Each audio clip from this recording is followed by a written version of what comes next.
The broadcast is now starting. All attendees are in listen-only mode. Hello and welcome to the webinar.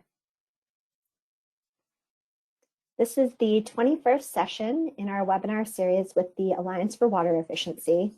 WaterSense and AWE started the series in 2015. The goal is to reach different audiences that have a role in ensuring outdoor water efficiency, including landscape professionals, local governments, and water utilities. We've had 19 successful webinars to date, many of which highlighted how local governments and the outdoor industry are working together to reach consumers. All of our webinars have been recorded and are available for on-demand viewing for those who aren't able to join us during the live session. Let's cover a few housekeeping topics before we get started. All attendees were muted when they entered the webinar to minimize background noise. To ask questions, you can type those into the chat box in the lower right-hand corner of your screen, and we'll answer those questions at the end of the webinar. A recording of this presentation will be available on the WaterSense website and AWE's YouTube channel following the presentation. So we'd now like to hear from everyone with a few polls.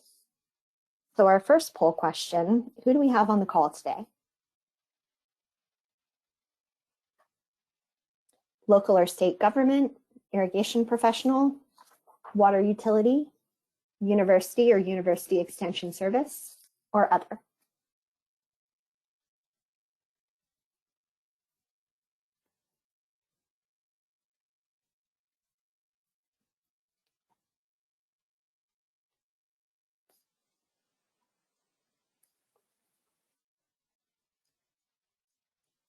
Great, so it looks like today we sort of have a tie between water utilities and local and state governments, followed by other, as well as irrigation professional, and then university or university extension.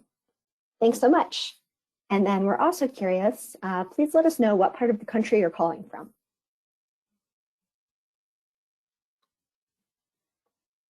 So are you in the West, the Southwest, Midwest, Southeast, or Northeast?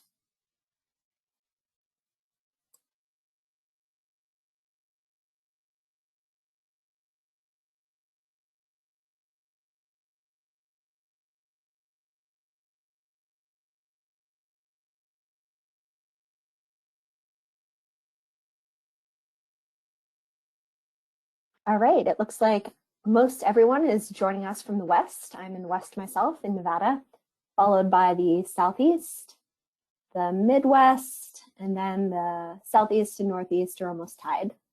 Thanks so much for that information.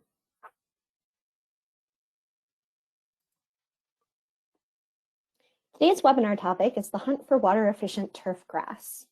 Our speakers are Sarah Lavoie, Ron Burke, Kevin Morris, and Geoffrey Rinehart, and they will discuss efforts to develop turf grass types that can suit your needs, give functional use to a landscape, and thrive in your local climate with less water.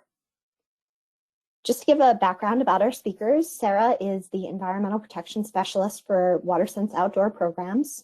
She works with the technical team on new outdoor specifications and coordinates with professional certifying organizations to develop resources to promote water efficient practices with industry and the public. Sarah has a master's degree from Indiana University in Public Affairs and Environmental Science, both of these focusing on water resource management, and she has a bachelor's degree from Ohio State University. Next, we have Ron Burke, who is the CEO and president of the Alliance for Water Efficiency. Ron spent the first 20 years of his career working on environmental policy and programs as an environmental scientist for the US EPA, the Environmental Health Director and Deputy Executive Director for the American Lung Association of Metropolitan Chicago, the Associate Director for the Illinois EPA, and Midwest Office Director for the Union of Concerned Scientists. More recently, Ron was Executive Director of the Chicago-based Active Transportation Alliance for 9 years, and he ran government relations for Lyft's bike share and scooter share programs in the central US. Ron earned a master's degree from Washington University's Department of Engineering and Policy, and he did his undergraduate work in life sciences at the University of Illinois, Urbana-Champaign. Next up, we have Kevin Morris, who received his bachelor's degree in agriculture from the University of Maryland in 1981. He is employed by the Maryland Environmental Service, and then he started the National Turfgrass Evaluation Program in 1982. He started there as technical coordinator. He was national program coordinator before being named executive director of NTEP in 1998. And his duties include leadership, administration, and coordination of national tests for 17 grass species at approximately 70 test sites around the United States and Canada. As president of the National Turfgrass Federation, Kevin interacts with Congress and the federal government, representing the turfgrass industry. Currently, he is heavily involved in promoting the turf industry via Grass Roots, an outdoor turfgrass exhibit at the U.S. National Arboretum in Washington, D.C. He is the Crop Science Society of America 2018 winner of the Fred V. Grau Turfgrass Science Award and has provided consultation to turfgrass managers, at facilities such as Laurel and Pilmcrow racecourses. He also has 8 years of experience as co-owner of a lawn service company. And finally, Geoff Rinehart has 22 years of experience working in the turfgrass and landscape industry in various parts of the country. He earned bachelor's degrees in turfgrass management and landscape contracting from Virginia Tech and has a master's of science in turfgrass science at Michigan State University. After graduating from Michigan State, Geoff worked as a research technician conducting turfgrass science research at Washington State University, and he spent 4 years coordinating the Tacoma-Pierce County Natural Land Care Program, where he conducted outreach and education for homeowners and professionals in Pierce County, Washington. From 2013 through 18, Geoff served as coordinator of the Arboretum's Grass Roots Initiative, which includes a 1.3-acre interactive turfgrass exhibit, website, and ongoing homeowner lawn maintenance workshops. His experience also includes working on golf courses and in the landscape industry in Maryland, Colorado, Washington State, and Hawaii. Geoff joined the University of Maryland as a lecturer in the Institute of Applied Agriculture in July 2017, teaching courses in landscape and turfgrass management. So that's a brief summary of our speakers. And now I'll turn the presentation over to Sarah with EPA.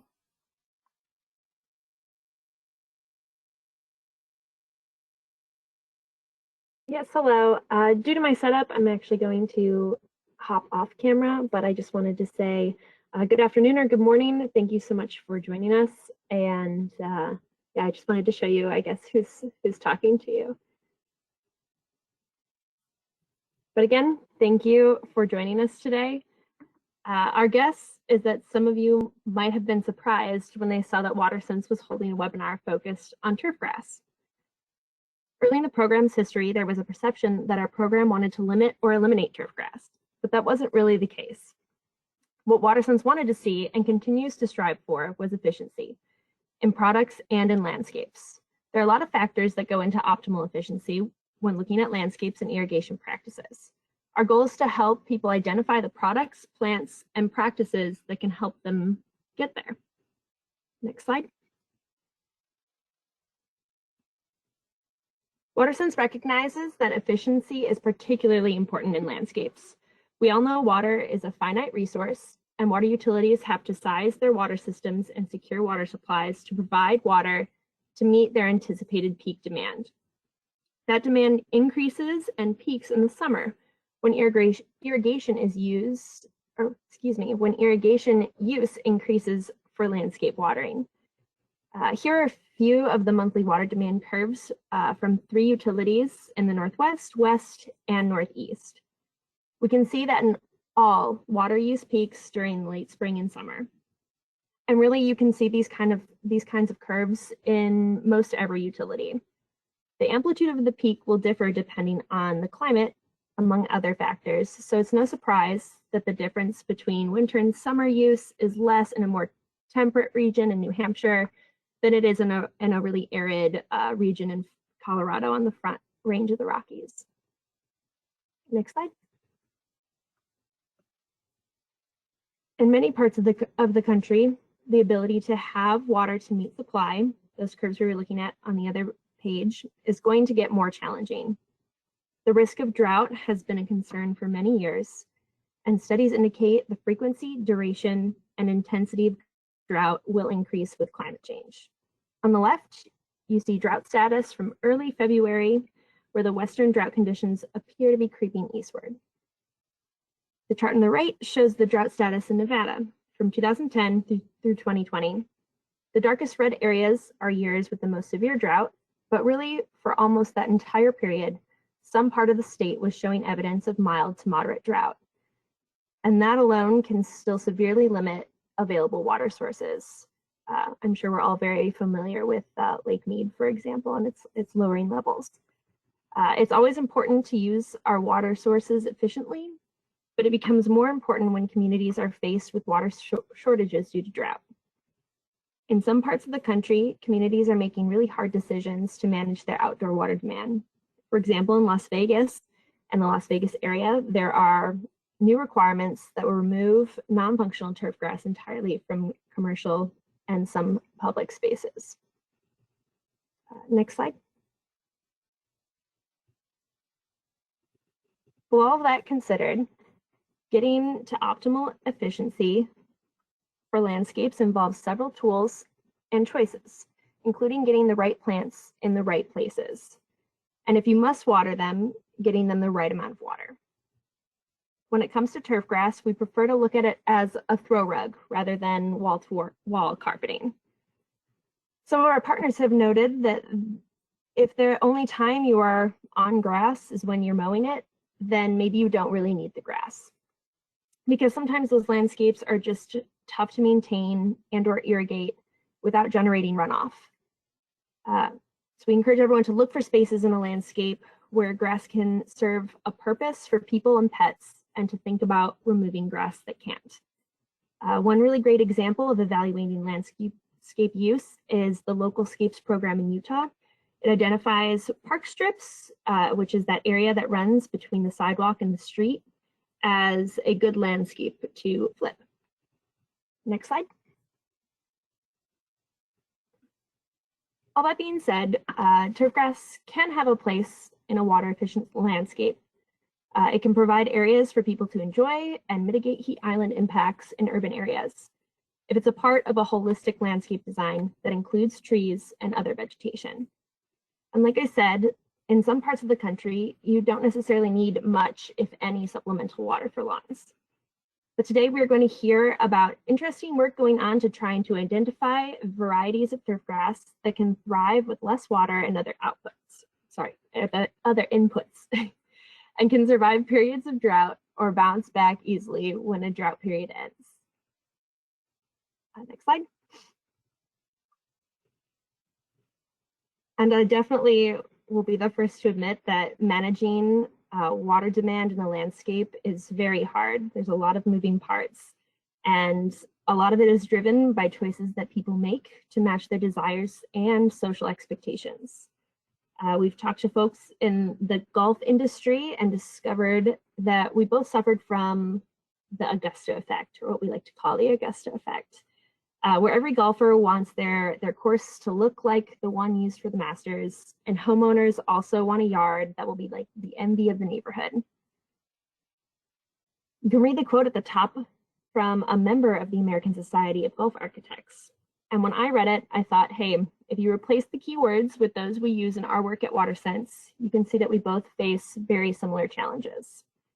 I think what both groups would like to see is a more diverse landscape that can incorporate less grass, use less water, and provide other benefits like providing habitat. The photo on the left shows a golf course where they are focused on letting areas that are typically out of play revert to a more natural prairie-like landscape. And the one on the right is from our own landscape gallery at WaterSense. Next slide. Our WaterSense landscape gallery also shares some great before and after photos where homeowners made changes to a more diverse, interesting, and in my opinion, more attractive landscape. Next slide. WaterSense has resources to help. including many focused on helping to design and check your landscape for problem areas. And we also have a newer page focused on turfgrass that includes info on how to pick types that are right for your area and how to maintain it to improve efficiency. And now I will turn it over to AWE to highlight a couple of activities and resources they have for landscapes. Okay, thank you so much, Sarah. I'm going to do the same thing that she did. I'll say hello with my camera on. Ron Burke here, CEO at the Alliance for Water Efficiency, and I will turn it off going forward. For those of you who don't know us, our mission is to promote a efficient and sustainable water future. We have over 530 members throughout North America. Our membership includes water utilities for sure, but also corporations, consulting firms, nonprofits, and others. We really are the primary network in North America for water efficiency professionals. We provide collaboration opportunities, information sharing, conduct research, and provide tools and training, all really designed to help water efficiency practitioners do their jobs better, whether they work for a water utility, do sustainability work for a corporation, and so forth. Next slide, please. So I'm really looking forward to jumping into the presentations ahead, focusing on turfgrass and water efficient turf. As Sarah mentioned, a lot of the water conservation programs out there are focused, of course, on reducing that summer peak, and minimizing landscape watering is a big part of that. What you're seeing here is some of the results from surveys we conducted as part of our landscape transformation research. This particular report is available on our website, and I will put the link into the chat a bit later. But this includes an evaluation of different strategies for minimizing landscape watering. It includes an evaluation of the potential water savings from these strategies. It also includes survey results that you see here, in which we found that homeowners, for the most part, don't fully understand their water use. That's, I'm sure, not a surprise to most of the folks on this call. But there was actually quite a bit of support for making landscape transformations, and when those transformations were completed, there was often a good deal of satisfaction with how it went. So that was part of the market kind of readiness evaluation of this report. Again, I'll put this into the chat so you can check it out further, the link that is into the chat later. Next slide, please. We then took the results from that analysis and that of those surveys and so forth, and baked those into this next report called a Sustainable Landscapes Utility Program Guide, which includes a number of case studies in particular on successful programs. And both of these reports look at a variety of strategies that do involve turf removal, right? Cash for grass and so forth. And so those will continue, I think, to be important strategies for water agencies as we move forward into this future where water scarcity is likely to become a bigger problem because of climate change and population growth and so forth. Now, as we all know, that's going to vary from place to place, and the strategies that make sense, you know, in the Southwest may not be the same as what really makes sense in the Northeast, but ultimately, both these reports provide some good tips and information, no matter where you are and what your kind of water resource environment is like. Next slide, please. We've also been working on resources that are really tailored to a younger population, our learning landscapes, water efficiency lesson plans in particular are primarily focused on a middle school student demographic. We've handed out grants with help from Scott's Miracle-Gro Foundation to facilitate the actual development of water efficient outdoor environments. And the lesson plans complement that work. Those lesson plans are available as well If you're interested, you can just let me know. Next slide, please. Yeah, and again, thank you very much. If you aren't a member already, we hope you will consider becoming one. The link is there. You can go to the second link to see a full collection of our work. And again, a bit later, I'll put the specific link into that landscape transformation study into the chat, so you can check that out more easily. Thank you very much. And I am going to turn it over to our next presenter.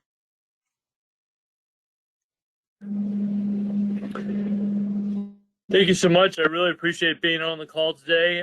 Thank you to EPA WaterSense for the invitation for me and Kevin. As mentioned, my name is Geoffrey Rinehart. Work for the National Turfgrass Federation. I coordinated the turfgrass exhibit at the National Arboretum and currently work as a turfgrass management lecturer at the University of Maryland. So what I'd like to do today, next slide, what I'd like to do today is talk a little bit about some of the ecosystem services of turfgrass and a little bit of Turf 101 with regards to turfgrass growth and how our warm and cool season grasses differ just on a very fundamental level. Next slide, thank you. So when we think about ecosystem services, we think about ways that human beings interact with the environment around us and how ecosystems contribute to human well-being. So there's a couple different ways to kind of view this, a couple different facets to it. So there's a provisioning aspect where we have the production of food and water as resources for us in society. We also have a regulating function, so such as the control of climate, disease within our ecosystem services.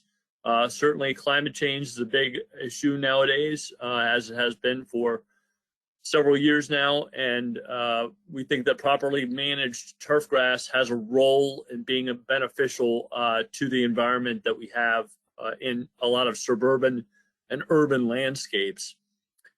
We also have a supporting role from ecosystem services. So these are going to be things like nutrient cycling within the environment and crop pollination. And then we certainly have cultural aspects of ecosystem services. So what type of recreational benefits can we gain from the plants that we have around us, spiritual and recreational benefits from the environment that we have around us? So those are just four very broad, and in each of these, we certainly could do a whole seminar on each of these aspects, but I just want to kind of set the stage for the fact that turfgrass has a lot of benefit with regards to ecosystem services. Next slide, please. So when we think about turfgrass ecosystem services, there's several benefits. First one I want to mention is erosion control. So turf grasses have an extensive fibrous root system, which is great for being able to hold soil in place. We also see with that extensive root system, the capacity for stormwater management as we're moving water into the soil. It's getting biofiltered by the turfgrass plant community before moving down further into the soil profile, possibly towards groundwater. So those roots of the turfgrass system have a great capacity for that biofiltration. Another big one here when we think about climate change is carbon sequestration. So we know that as the plants are growing, they're fixing carbon, sequestering that carbon in their root systems, as well as in other parts of the plant as they accumulate thatch, which is intermingled layer of stems and roots. So we know that grasses have a great, not just turf grasses, but grasses in general have a great capacity for carbon sequestration. Also, we look along the lines of erosion control, we look at dust control. So picture urban environments without any plant cover. You know, this is a big issue with dust control in urban and suburban environments, as well as cooling effects. So we know that turfgrass plant canopy will help to cool the surrounding area. And so this is an important aspect in suburban and urban environments. And certainly we look at recreation. So I would challenge anybody to name another group of plants that is able to withstand foot traffic as turf grasses are. And so turf grasses as a group are a wonderful group of plants for which to recreate, whether that be sports, whether that be walking, etc. And then certainly we see this use of turf grass as a landscape design element as well. Next slide, please. So here's a picture of Manhattan from earlier in the 20th century there. So we think about Central Park, we think about the benefits of this parkland here within a very dense urban environment. And so to have this green space where water can infiltrate into the soil, where we have release of oxygen from these plants, where we have a functional space with this parkland where people can recreate, where people can gather from all different walks of life and be able to gather in this space, was a very important part of Central Park, as is the case with many parks nationwide. And so we see trees, but also turf grass as a very important resource in this situation and in an increasingly urbanized environment. Next slide, please. So we think about the fact that turf grass is very important, not only for soil stabilization with its fibrous root system, but it allows us to bioinfiltrate water, to be able to clean that water as it moves down through the soil profile. And with this dense vegetation, it's going to be able to filter the water if managed properly. So there's been numerous studies that look at water quality improving as it passes over a turfgrass system. The other thing to think about too is that, it's important to have these roots, but from an economic standpoint, I would challenge anybody to find another plant where we could plant millions of plants in an area and in an economic way like this, and to be able to have a very dense ground cover that would be able to bioinfiltrate water, to move water in, to be an asset for stormwater management. So turfgrass fits the bill in that it's economic in a wide area here, as opposed to perhaps other plants that might be more expensive to plant in certain sites. Next slide, please. So we think about, and this research is decades old now. Dittmer reported that Kentucky bluegrass per cubic inch of soil had 2,000 roots, 1 million root hairs, combined root length of over 4,000 feet. Quite the challenging project to kind of quantify all of that, but just an example of what healthy turf grass has the capacity to do with regards to root growth and very extensive root growth within that turf grass community. Next slide, please. So we think about the cooling effect. On the right, you see a slide from the National Mall here, nearby in Washington, D.C. So obviously Washington, D.C., very urbanized area. And to be able to have this National Mall, to have this green open space where people come and assemble, where you have this cooling effect in an urbanized environment, is going to be beneficial to the environment. On the upper left there, you see, looking at kind of a rockscape type of a patio, and then rockscape. Well, that's going to generate a lot of heat. So there's been a study that looked at Arizona and air conditioning costs, and if we're able to cool the environment around the structure, then we're going to spend less on air conditioning than if we have just rockscape or patios around a building. So we look for that. Again, we want to have that plant cover. Turfgrass is a very economical plant cover for a wide amount of square footage in that sense. Next slide. Okay, so looking at the temperature data again, I'll only set this up a little bit. We've got temperature on the y-axis, and then different sites, different fields on the x-axis, which include looking at the canopy temperature. So this would be the temperature just above the turf grass, the ambient air temperature measured by a thermometer several feet above the turf grass, and then the soil temperature. So we see with the Capital One field, that happens to be a synthetic field, canopy temperature up in the 138-degree range there. Soil temp, well, if you look at the soil, the rocks underneath the synthetic, those are very hot, over 100, 110, 115 degrees there. And then football artificial, same type of thing there. Football natural grass, you see here with the canopy temperature, just a few degrees, about 5 degrees on this occasion, above where the air temperature is. So from a cooling perspective, certainly plays a big role in that compared to other synthetic surfaces around. So again, the way the plant grows is that it's taking up water. One of the ways it grows is it's taking up water from the roots, moving it through the stems and then out of the stomates.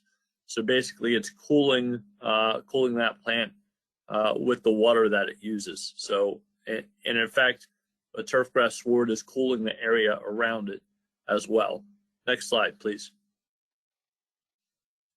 And then we look at cultural benefits. So again, when we look at the importance of sports, certainly for health and recreation, not only for our youth, but also for adults, this is a big aspect of a lot of communities across the country. And again, there's really not any other group of plants that would suffice for the foot traffic and recreational benefits that turf grasses have. And so I would make the contention that certainly turf grass has a lot of cultural benefits to us in our society today with regards to this recreation and opportunity to, for health and exercise. Next slide, please.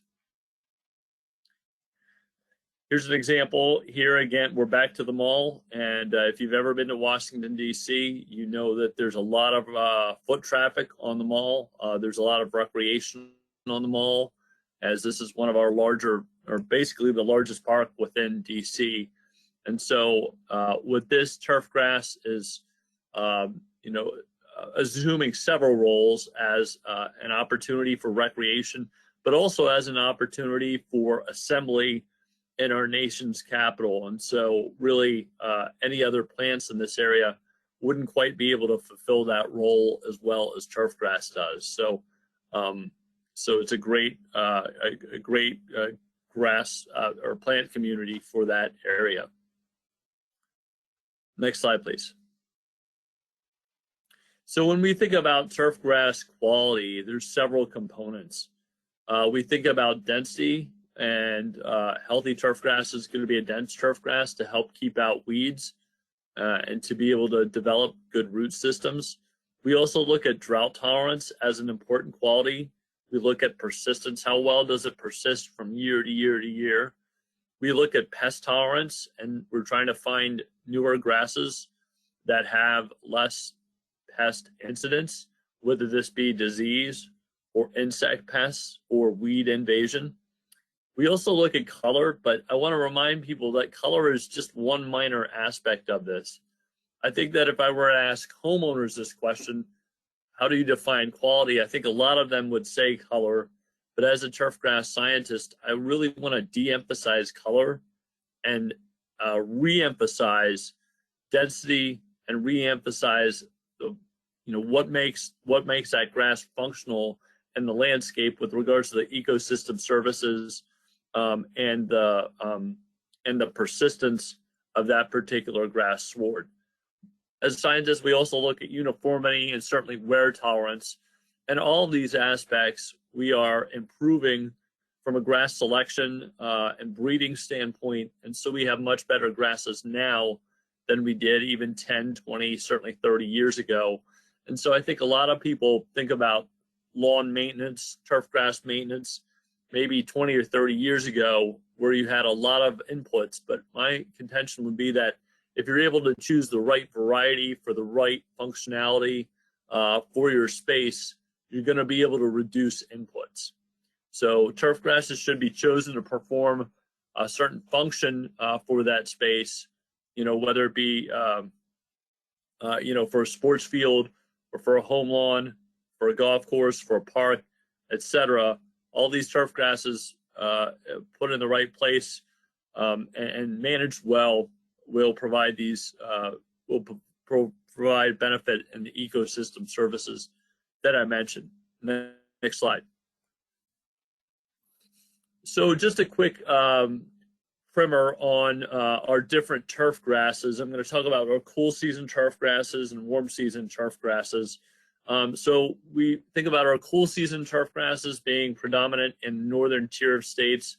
So this would be the Northeast, the most of the Midwest, Intermountain region, and then certainly the Pacific Northwest.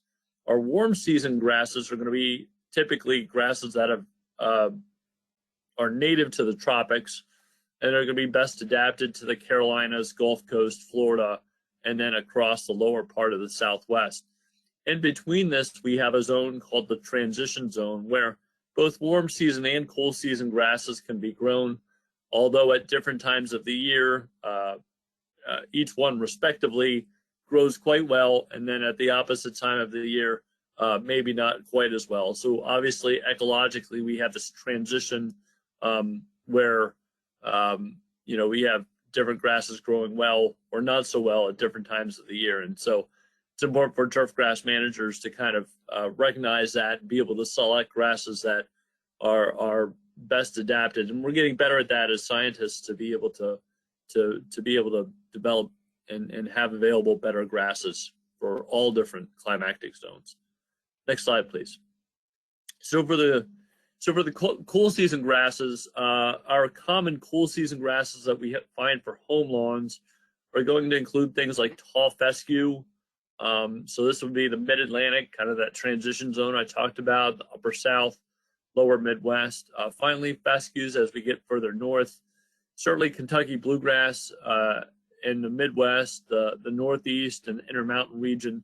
And then as we get out the Pacific Northwest, we find perennial ryegrass. But these are the four main groups of cool season grasses that we find most commonly for home lawns in different parts of the country. Next slide, please.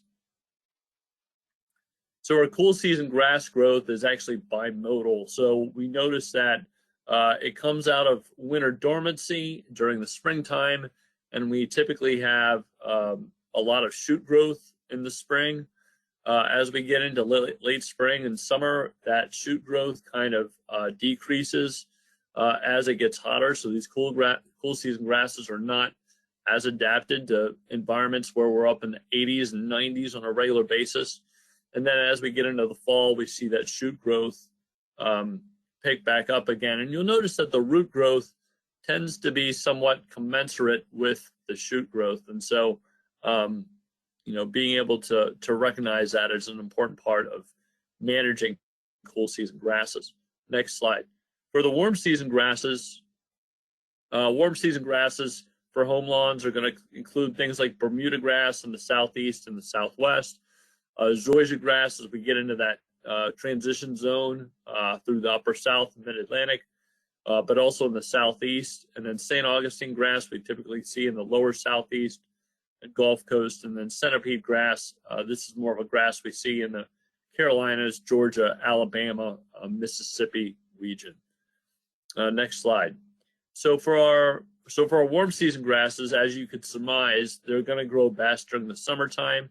They will go dormant, straw-colored dormant with the first hard freeze in the fall time. And then as they come out of dormancy, they are slowly greening up in the spring and then do their best in the summer before decreasing in growth as we get into cooler weather in the fall and then going dormant in the winter. But again, that root growth is going to be commensurate with shoot growth, and that root growth for warm season grasses is going to be mostly during the summertime.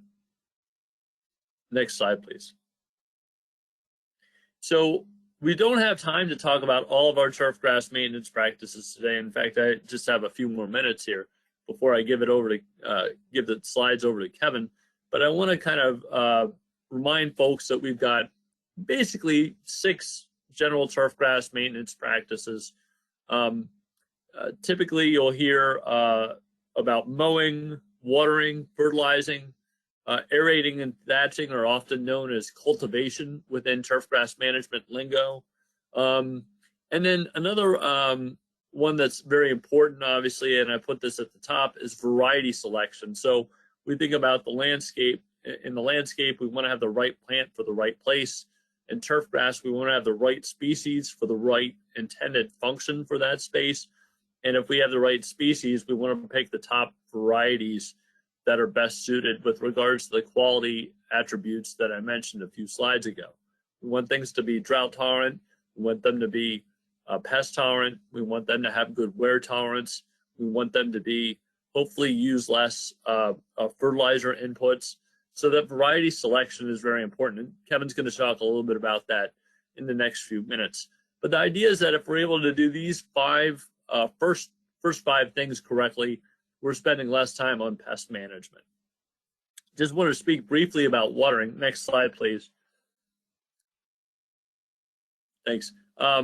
So for lawn watering, obviously we could do a whole slideshow just on lawn watering, but in general, we're looking at if needed, about 1 inch of water per week during the summertime. Certainly, I encourage homeowners to measure these with rain gauges or shallow cans to get an idea of what type of precipitation rate their sprinkler system is applying for their given property area. We certainly want to be able to water deeply without creating puddles or runoff, to try to move that water into the soil and not just have it sit on the top portion of the turfgrass. We're trying to get it deeper down into the deep roots there. Water indicators, well, when we see kind of a gray-blue color in the turf or footprinting, that's when we know that turf is kind of undergoing a stress at that point. And as I mentioned that too, I mean, a lot of our cool season and warm season grasses, depending on the location, can take some amount of drought. So, we're not talking about trying to water to keep things lush and green, perfectly green. We're talking about watering for function and watering to keep that turf on the dry side, but also maintaining its functionality for that space. So, I think about this term with non-functional turfgrass and think, gosh, well, what's non-functional turfgrass? Turfgrass is functional in ecosystem services that it provides with soil erosion, carbon sequestration, being able to bioinfiltrate water, stormwater management. So, we need to be judicious in where we use turf grasses, but I would argue that there's a lot of different functions within the turf grasses that we use.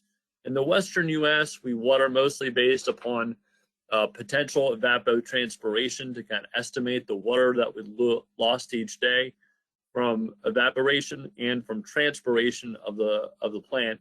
And by this, we multiply that by crop coefficient to kind of estimate how much we need to add back into that landscape.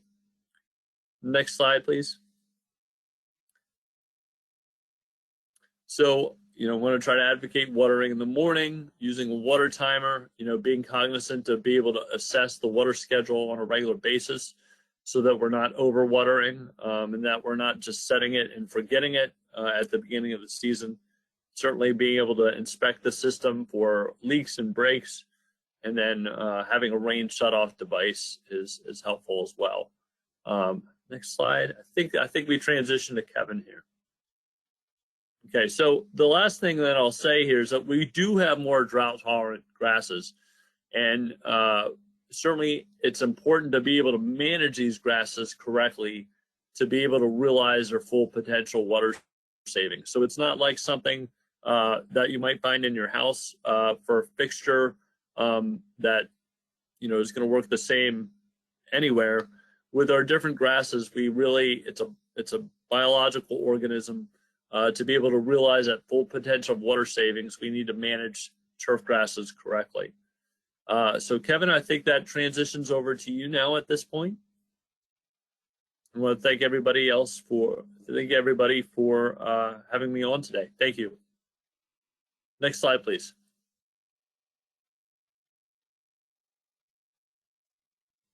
All right. Hey, thanks a lot, Jeff.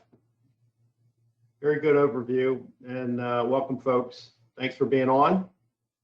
Thanks to EPA, WaterSense, and AWE for inviting Jeff and I. So I'm going to spend my time basically on three things. I'm going to give you an overview of turfgrass evaluation. I'm going to talk about water-efficient turfgrass evaluations, more specific, obviously, to this talk.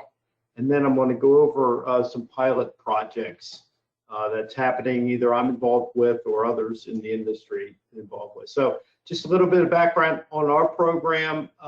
We are at the Beltsville Agricultural Research Center, part of USDA, just outside the Capital Beltway in Maryland. We're a nonprofit that was started in 1980, and we're primarily a fee-based program. So when someone wants to have a grass tested, they pay us for that testing. We get a small percentage of our funding from grants or in-kind support. So next slide. And we cooperate with a lot of different groups in doing this work. State universities, one of the key folks or key groups that we work with, land-grant universities primarily. They're the ones that do the evaluations for us, and I'll show you where they are in just a second. We also cooperate with a lot of industry groups, whether it be the U.S. Golf Association, Turfgrass Breeders Association, the American Seed Trade Group, Golf Course Superintendents, again, the USDA, and the Turfgrass Producers International, which are the side growers, side farmers in this country. And there are other groups too, not in this slide here. So next slide. So this just shows you that we're in about 35 states. We have more than one location in some states, as you can notice where the pins are. So we cover the United States pretty well. Next slide. This just shows you what one of our tests would look like, a standard trial. So this is a Kentucky bluegrass trial. Actually, it's in Maryland here. It's right around the corner from me. And each of those squares is a different grass. It may be an experimental grass that's not on the market, or it could be a commercially available grass. And so you can see there's quite a few of those out there. And we're currently testing over 600 different grasses of about 20 species. And in this case, the species is something like Kentucky bluegrass or tall fescue or Bermuda grass. That's what we consider a species. So we normally test a particular grass species for 5 years. And then at the end of each year, we compile the data from our university cooperators. We put that in a progress report, we release that. And then at the end of the testing period, we put together a summary report of all the data from all the years. Okay, go ahead. And all our data is publicly available on our website, ntep.org. No charge for that. And so NTF organizes all the trials, collects and analyzes the data, and publishes these summarized results. One thing NTF does not do, we don't recommend grass species or cultivars. So we're not any kind of a certification or qualification program. Basically, we present the data, and the interpretation is up to the user. It's all publicly available. Okay, next slide. Now, there are other turfgrass evaluation programs in our industry. Turfgrass Water Conservation Alliance is one, and Alliance for Low Input Sustainable Turf is another. Both of these are nonprofit organizations as well, and they also conduct research with university cooperators. But one key difference between them and NTEP is that their data is used for certification or qualification or branding of products. That's their end goal, and NTEP is different, that we don't do that. Next slide. So this is an example of why we need to test over multiple years. So Jeff kind of mentioned this, that you have different years, different climates, different climatic conditions. And so this was a trial that was put out in 2011, Kentucky bluegrass, and this is one of the 25 test sites that we had. So this is the big picture in the center is from summer of 2015. This is year number 4 of 5 years for this trial. This particular site got little to no irrigation. Now it's here in Maryland, so there are years when we have plenty of rain, but years when we don't. And so this site had very low levels of fertilizer, little to no irrigation. And as you can see, in summer of 2015, a lot of them looked good. They were really beautiful trial. But then the next summer was really a horrendous, horrific summer for us, very hot and dry. And we lost all but about 5 or 6 plots from the whole trial. So if we didn't test for the 5 years, we wouldn't be able to pick up these kind of differences. And of course, this is why we have to test multiple years and multiple locations, because of the way climatic conditions can change over time. Okay, next slide. So as Jeff mentioned, one of the key things we evaluate for is turfgrass quality, and it's a combination of a lot of different characteristics: density, color, and texture, and persistence, and freedom from disease, and all these things. It's a very subjective rating. It's a 1 to 9 rating scale that encompasses all those factors into one number. And this is collected on a monthly basis throughout the growing season at each site. On the left, you can see that slide. There were a lot of plots around there that really were struggling, bad shape. The one in the center was really good. So that's pretty easy to go out and collect a quality rating that one versus the other ones. It gets harder when you're looking at differences in color and texture, like in the upper right there, where you have all those tall fescues that a lot of them look similar, or where you're looking at a particular disease issue in the bottom right there, where that's actually a buffalo grass that's got a particular disease, and you have to determine how much to rate that down because it has this disease. Now, obviously, we don't want the blemishes there, not just from an aesthetic purpose, but you're not going to provide the ecosystem services if you have dead grass there. You have grass that's not rooting, not growing, it's not filtering water, it's not doing all those things. Plus, that's just an opening for weeds to move in, and then you have to spray some kind of pesticide or something. And we don't want, obviously, we don't want to be able to do that. So we want to avoid these problems if we can. Okay, next slide. So some of the data we collect, I call descriptive characteristics, basically describe the grass, things like the leaf texture, whether fine leaf or coarse leaf. In the center picture there, those two grasses, they're both zoysia grass, just different varieties of zoysia grass. So you can see the differences in growth habit and leaf texture and such, and density. We also measure things like color or rate of spread, fall color. How long these grasses keep their color in the fall. As Jeff mentioned, hard frost set in, they'll go off color. So we measure a lot of these things. That's a key thing of what we do, but not everything of what we do. Next slide. Jeff mentioned that there are a lot of diseases and insects that can attack, depending on the turfgrass species, but some of these diseases are more cosmetic in nature, and the grass will recover from it. And some of them are actually damaging, destructive, and will cause turf loss, which of course we don't want, because again, we lose cover, density, then there's the ability to lose those ecosystem services you talked about. Insects are an issue. This is a chinch bug. There's a lot of different insects. In some cases, they cause damage, just like you see in the slide below, where one plot has something called an endophyte, the other plot does not, and the endophyte gives us natural insect resistance. Next slide. And then there's also environmental stresses, things like cold. This on the left was a golf course fairway that was damaged. That was actually ice that laid on that fairway for a particular length of time. Too long, obviously, killed the turf there. Again, turf is not providing the services they need. A lot of this is recreation at this point, but they'll have to go back in and replant that. Or on the right, where we have a shaded situation. Shade reduces light intensity. We know plants need light to grow, right? To photosynthesize and such.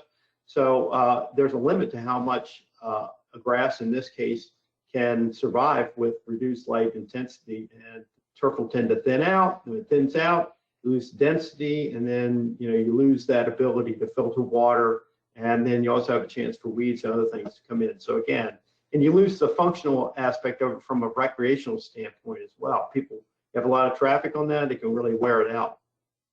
Next slide. Jeff talked about traffic. That's another important factor. The kids playing in the center here, any of you had kids play soccer, you know what I'm talking about. But if you just think about playing in the backyard or having a dog, we just got a new puppy at the house, and I can see her growing up and really destroying my backyard now. And I know this is going to be a challenge for me to try to maintain it. So, you know, you think about that. You think about the kids and the dogs and the animals, the cats, whatever, need a safe surface to play on. And so traffic tolerance is really important. The equipment that you see, these are equipment that have been designed by researchers in our industry, unique equipment that will simulate different types of traffic damage, and we can run these on our test plots. Like the slide in the lower right there, you can see the red arrow showing where the traffic machine was run through there, and you can see the variety that's really looking good despite the traffic. Okay, next slide. So now I want to talk about water efficient turf grasses. So this is a project that we started about back in 2016, the first group, on looking at turfgrass water use and drought tolerance or drought resistance. So we have locations scattered around the United States. The yellow locations are cool season grass locations. The red are warm season grass locations. The little houses are where we're using a rainout shelter, and I'll show you what that is in a minute. The little sun is where they're just planted out in the field, and they're managing with a deficit ET, potential rapid transpiration. Jeff talked about that. It's more common in the western United States. Okay, go ahead. So for this, we collect the quality ratings, but we also heavily use something called a light box. It's fairly common in our industry. This is a metal box that has a light source inside it. The box is placed over each turfgrass plot. A digital camera is attached to the top. A picture of the plot is taken on a regular basis, maybe even every day. And then those images are analyzed using software to determine the percent green in that plot. Next. So this is really important when we're trying to determine a threshold to apply water.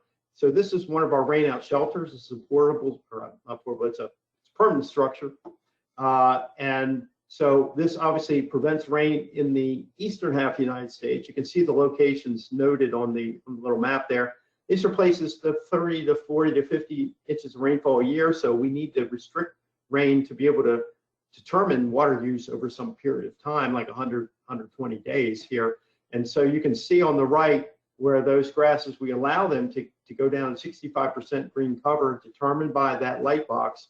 And then when we get the 65% green cover, we come back in and water with the prescribed amount of water. And then we keep track of how much water each plot needs to maintain that 65% green cover. So this is for our cool season grasses, Kentucky bluegrass and tall fescue, this particular example. Next slide. This is cool season grasses, but in the western United States, where we're using ET, evapotranspiration, to irrigate. And so with cool season grasses, 80% replacement of evapotranspiration is considered adequate or to have adequate turf, replace 80% of the water loss. So we're running our trial here at 80%, 60%, and 40%. On the right, you see the Riverside, California site. Riverside, Southern California is a pretty harsh environment for cool season grasses. A lot of them struggle there, even under the 80%. But we have some good information there from that for these cool season grasses. And on the left is some slides from our site in Las Cruces, New Mexico. You can see the differences where we're using the deficit irrigation. On the left is the way the grasses looked while they were being under the deficit irrigation scenario. And then on the right is how they looked after they were re-watered, noting the recovery. Next slide. And I should also mention that the U.S. Golf Association provided a lot of the funding for this, so I was neglectful there in not mentioning them. They're a key driver of this to try to, that's one of their big things is sustainability and reducing water use, so I want to give them credit for that. This is our site, also in Riverside, California, but for warm season grasses. And this is a couple slides from our 30% ET replacement plots. For warm season grasses, 60% ET replacement is considered adequate for functional turf, decent cover, that type of thing. So 30% is saving half the water that we'd normally recommend applying. So you can see the differences in these plots. You have some that even under reducing water use by half, you still got green plots, green cover. Next slide. This is the same trial except in Florida, South Florida. This is South Florida is one of the few places in the United States where you can actually grow grass year round. So I just took these slides about 2 weeks ago, I think, a nice 80-degree day in South Florida. And you can see I've got 3 ET levels, ET replacement levels, the 60% on the right, which is our standard level, and then the 45% and the 30. And honestly, you just can't tell any difference between them. So these are warm season grass again, Bermuda zoysia and buffalo grass. Again, these grasses would normally be dormant in most of the United States, but in South Florida, they're still green this time of year. Next slide. So this just a little bit more about how we run these water use and applying water and measuring water use in the shelter. So this is our site in Griffin, Georgia, south of Atlanta. This is warm season grass in the shelter. And what we do is we use the digital camera, we collect the images, analyze the images, determine which ones are 65% green or less, and then we take that box on the right, we put that over the plot, we apply a certain amount of water, prescribed amount of water. I think they're using a ½ inch at a time there now. And then we do that to each plot for each day. And then they have that whiteboard, as you can see on the bottom right there, that they've attached inside the shelter. And that whiteboard, on that whiteboard, they record which plots they put water on that day. And then they keep track of that and they total that for the 120 or 100, and I think we'll run this about 140 or 150 days there. Keep track of that, and then we have an idea of how much. Okay, next slide. So this is one project I've been working on with the Metropolitan North Georgia Water Planning District.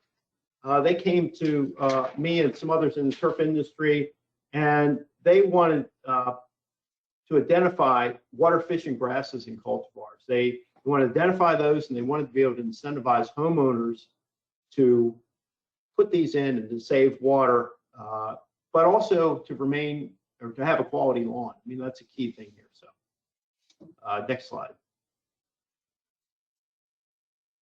So what I did and what our group did was first we looked at, okay, what sites are kind of similar to the Atlanta metro area, and that's the star. And I looked at it from a rainfall perspective. So I came up with this circle that kind of fits. I think, okay, these are anywhere from 30, 40 to 60 inches of rainfall a year sites, kind of similar to that. So that was my first screen was similar rainfall patterns. And next slide. And then looking at a plant hardiness zone map. In other words, are these grasses going to survive in winter? And so I wanted to make sure we had some data from some sites that were farther north from Atlanta. If you remember Jeff's slide about the transition zone and such, I wanted to get some grasses or some sites, data from some sites in the northern part of the transition zone, so that if they happen to have a bad winter in Atlanta, it wouldn't kill a lot of these grasses that they're recommending. I want to make sure they're going to be winter hardy in that region. So again, this zone seemed to fit that. Next slide. So I superimpose that zone over the sites that we have in our water efficient trial, and this is just an example for them. I mean, it could be data from those other programs that are in the turf industry that had trials in this location. It could be them as well. Again, it was just an example trying to help them to sort through how they might do this. Okay, next slide. So I took that data, and we only at this point when we were doing this for them, we only had data from the first year. So I took and calculated the water savings of the commercially available Bermuda grasses in that trial versus Tifway Bermuda grass, which is a standard adapted, been well used, probably the most used single turfgrass variety in the world actually, but a very popular grass in that region. So if you look at that and you compare these grasses from those 4 locations on their percent water savings, you can see that out of those 2, Tahoma 31 and Tiftuff, consistently show water savings versus Tifway. In some cases, very significant. So this is only data from 1 year, and we recommend multiple years, but it's a start, and we feel good that we have something that we could work from with this. Okay, next slide. So some suggestions that we're talking about with them. One, if they're going to have this kind of recommended or incentivization program or list, that they require data from multiple years, and kind of using that template as far as that area of adaptation that I had shown on those maps. And I recommend that they just start with Bermuda grass for now. It's the most popular grass there. It's a warm season grass. They can also consider zoysia grass down the road. It's got more shade tolerance than Bermuda grass, so I think some people would use that, like that, choose some. And then they could maybe consider tall fescue later, which is a cool season grass, and it is widely used in that region. But pretty much any warm season grass is going to use less water, be more drought tolerant than any cool season grass. So if they want to save water, just recommending warm season grasses in their region is a good starting point. But they need to make sure those grasses have those other additional features we talked about. In other words, if they give them homeowner a water saving grass, but they don't have a good disease resistance, they don't have good wear tolerance, they don't have those other features, then the grass may fail, and then obviously the project's going to fail for them. So, and then the other suggestion was that all the information that's used and presented is transparent and publicly available. Okay, next slide. So just a couple other projects, and there are a lot. These are just a couple I have. I know we have a lot of folks on the call from the western states, and there's projects out of Utah. We already talked about those, had a little bit of information from those, but there's western states have a lot of these projects. I didn't pick up any of those, but I have a couple from, I have one here from Texas where they're working with folks, training green industry professionals on water efficiency principles and irrigation technology, that type of thing. Next slide. And then they're also showing them they have water saving grasses. This is an example of a cobalt St. Augustine grass, which uses 60 to 80% less water. And so if you take a water saving grass and you couple that with a water saving irrigation system, and then how do you set that irrigation system and how do you manage this grass effectively so that the water savings play out? I think all of that needs to be in a package. Next slide. So Minnesota is something similar. They have a program there to assess drought performance and recovery of different grasses and mixtures. And this would be cool season grasses, not the warm season grasses. Next slide. And they have outreach to places like the Minnesota State Fair, where they obviously get good traffic. It's a big fair if you've ever been there. And the next slide, I think it's my last one. And then they also have a mobile education trailer to deliver this education at different community events. So they do a really good job of getting out and educating people on water use and proper grasses and all that. So I think that's all that I have. Again, thanks everybody for their attention.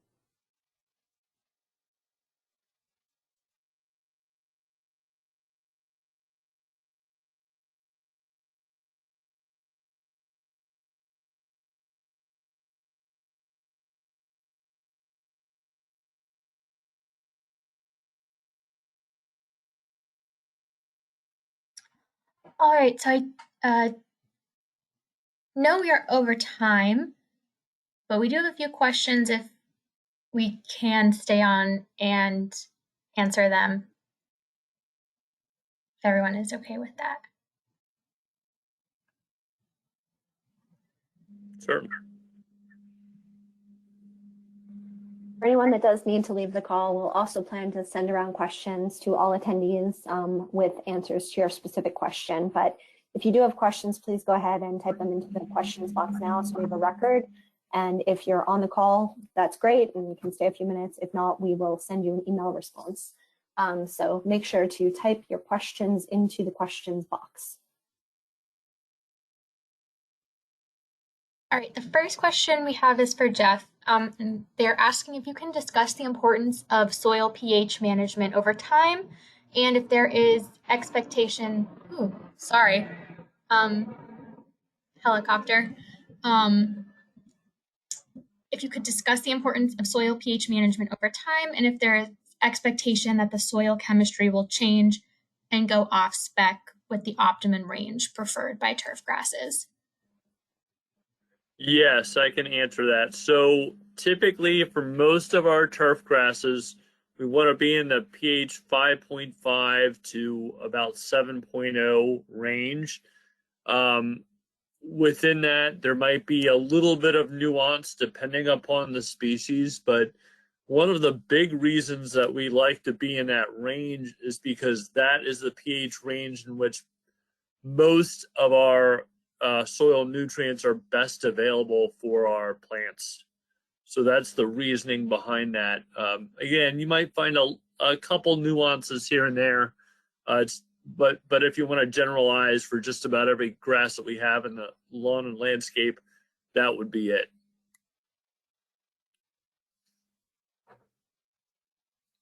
Great, thank you for that answer. All right, the next question for you all. Do you research lawn mixes that include forbs?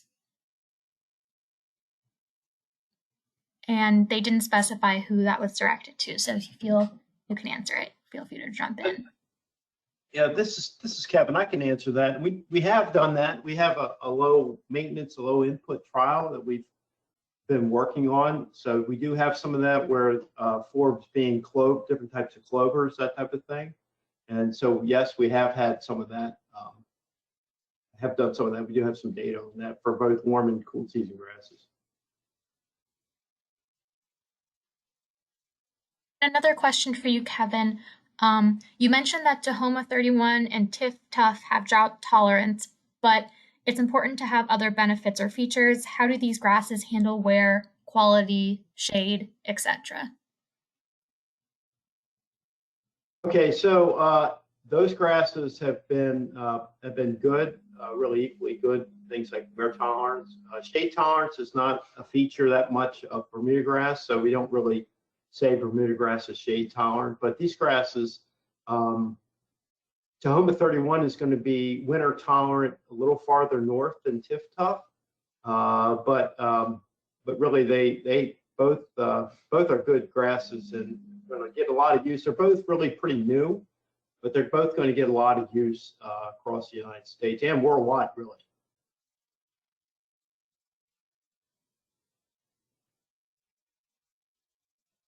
The next question, she writes, I would love to educate our community on getting rid of,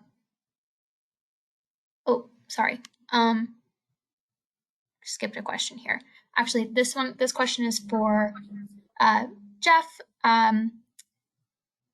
They say, I may have missed it, but did you or could you explain the ratio of carbon sequestration in relation to fossil fuel inputs? I did not speak specifically with regards to that, and I think that would be a longer explanation than what we have time for right now. The point being that you as a plant, as a turfgrass plant with an extensive root zone and extensive organic matter production in the thatch and the lateral stems and in the tillers, the point is that you're able to use that carbon from the atmosphere and then fix that carbon into the organic matter portion of the plant. So obviously, you have some inputs, and I think that as an industry, we've gotten better with looking at better battery powered maintenance equipment, and that's just going to keep continuing. So if we can reduce the carbon emissions from our maintenance, that's just going to keep tilting that balance that way. But we do know there's been a lot of work looking at quantifying that carbon sequestration in different turfgrass species. So again, don't have time here for a more extensive answer, but certainly that's one of the important attributes of turfgrass. Thank you for that response. Amanda and Sarah, we do have some more questions that haven't been answered, but I don't know if since we're at 3:15 if we want to wrap up or if people would like to keep answering questions. I'm able to stay on. It's up to the attendees, but I'm able to stay on. I have a couple more minutes. This is Kevin. I can stay on, but that'd be so. Another question or two, maybe. I think that it might actually be better if we just wrap up. I want to make sure we're conscious of other people's time, but I do want to make sure that we, I guess, just give a moment to answer or ask your questions in the chat, and we can include answers to all those in our summary that we will post on the public site.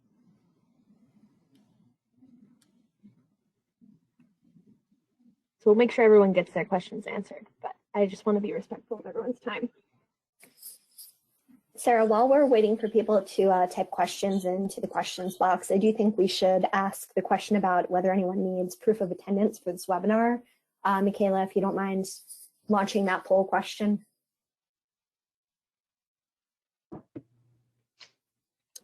So if anyone does need a way to note their attendance for this webinar, we can send an email to attendees who joined both the webinar and the phone call portions of the presentation for at least 30 minutes. We'll provide an email proof of attendance. So please note that only attendees that were signed into both the webinar and the call, or just you need to have attended the audio, I guess is what we're trying to say. So let us know if you do need proof of attendance by answering this poll question, and we'll be sure to send that after the webinar.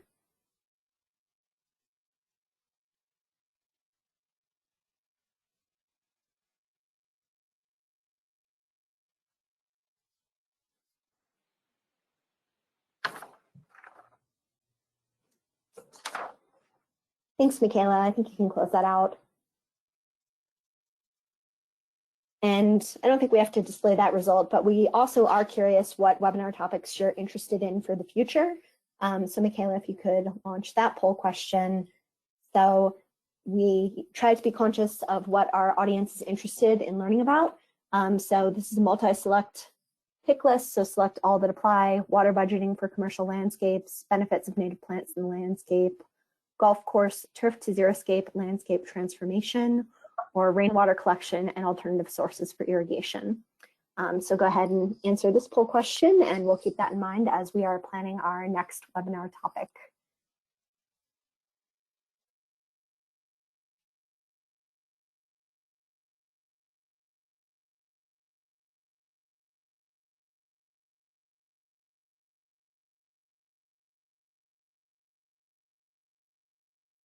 Great, thanks everyone. We'll keep these answers in mind as we continue our planning for the webinar series. Thank you so much to all of our speakers for today. Kevin, Jeff, Ron had to jump off the call, and Sarah, thanks for joining us, and Michaela for helping host the webinar.